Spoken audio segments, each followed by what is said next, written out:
Telemedicine was the tip of the iceberg, if you will, for changing the healthcare experience from a provider-centric experience to a consumer-centric experience.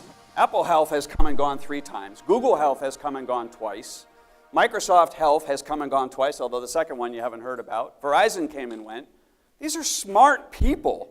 Why did they fail in healthcare? What about Amazon? Smart people, decent resources. Do they have a chance? I think they do. Why?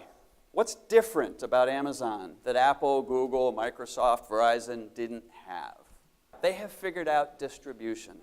Amazon knows how to get stuff to people. And that has our industry really scared. CVS Caremark is paying a premium for Aetna's distribution to stay alive in case Amazon is successful. So macro trend number 2, fee-for-service becomes fee-for-value. So raise your hand if you are involved with an entity that is even smacking of fee-for-value, risk-based contracting, call it whatever you want. Come on, high and proud. Look around. More than 50% of the people in this room are dealing with fee-for-value or value-based contracting or value-based reimbursement today. Either you're writing checks or you're receiving checks, but you are dealing with fee-for-value today. So let's talk for 1 second about the business model of healthcare. Does it make sense? MBAs, answer that one.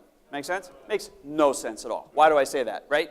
So the person who is determining what needs to be done is paid every time they recommend something else. The person receiving the value of the service might have a copay, but they really don't pay for the service, but they get the value. And then the entity that actually pays for the service really doesn't even have a seat at the table. There are a number of providers in organizations that all of us are familiar with who have mastered the ability to generate revenue. So after a few decades of incentivizing that kind of behavior, right, because docs are people, right, you go where the money is, we're now going to shift to fee for value. That means you're going to get paid based on the total cost of care, or really the quality of care and outcomes, of the population you serve.